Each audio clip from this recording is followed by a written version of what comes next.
What's up, everybody? We got NFL Monday Night Football tonight. We got the WNBA playoffs continuing tomorrow. And I have a 3-leg underdog fantasy entry for you guys to hammer. So we got stuff to sweat out. For Monday Night Football, I got 2 picks for you guys. One in the Steelers-Browns game, another one in the Saints versus Panthers. And then for tomorrow, Tuesday, September 19th, we got a WNBA play in the Dallas Wings game. Hopefully, we can go 2-0 tonight. Then all you need is one play to cash tomorrow to cash our 3-leg entry. My name is Matt Modi on behalf of Daily Grind Fantasy, using their DFS optimizer to find these plays. It's an amazing, amazing tool. It makes DFS so easy for you guys. No matter what platform you're using, you see all the options here.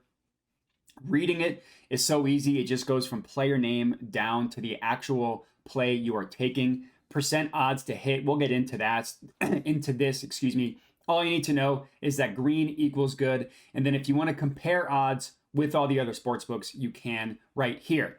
When you are playing Underdog, and if you're ever confused about how many legs you should put into an entry, depending on what DFS platform you're using, all you need to do is click this drop down and you see all the different options here. So 2-pick non-insured, 3-pick insured, 3-pick non-insured, all the way down to 5 picks. The odds you see in the parentheses, those are the implied odds per individual leg of the entry you are playing.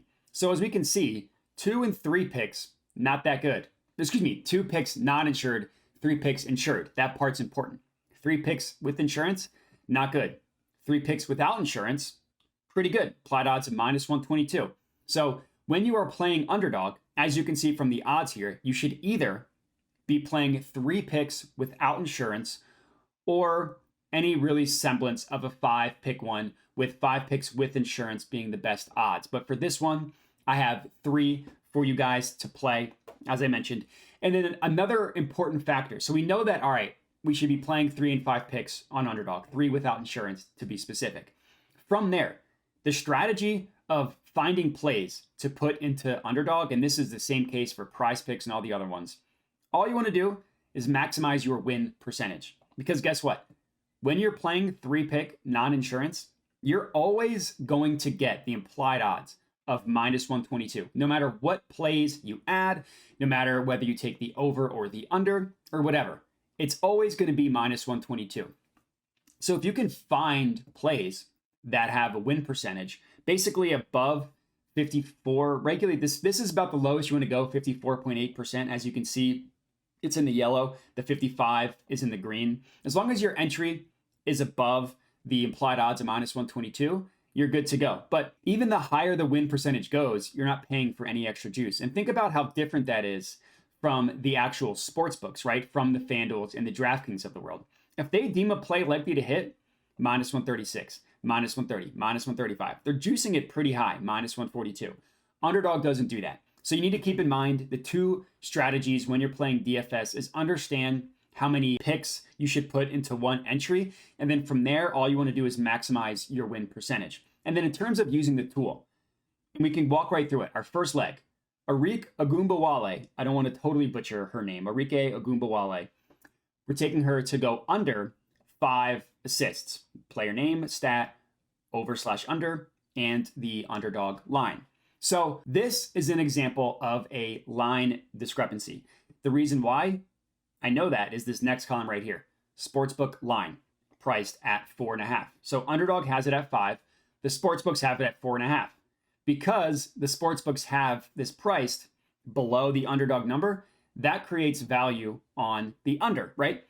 Just because the sportsbooks have it priced one way doesn't mean these DFS companies are also going to have it priced the same way. So you can find some pretty massive discrepancies just on the lines alone, which is exactly what we have here. According to DGF, this has the implied odds of -148%, odds to hit of about 55.84%, obviously well above the implied odds. So we're good to go there as our first leg.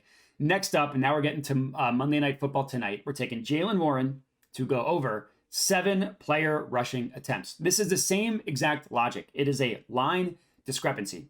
We are taking it to go over 7. The sports books have this at 7.5 because they have it priced at a number above the underdog number, value is then created on the over. This has the implied odds, according to DGF, of minus 146, win percentage of 55.37. And then our last play, really the lowest that you want to go on an entry, is this win percentage of 54.82. This time we're taking a fantasy score, Bryce Young to go under, the fantasy score of 13.75. So we see that the sportsbook also has this at the same number, 13.75. So this is not an example of a line discrepancy. This is an example of a pricing discrepancy, meaning look at where the other sportsbooks price this play. Minus 126, minus 122. DGF calculating this at minus 121, win percentage of 54.82. Rounding out our 3 picks for Monday Night Football tonight. If you are riding with us, comment and let me know. Other than that, remember to like the video, subscribe, all that good stuff. Thanks for watching, and have a good one.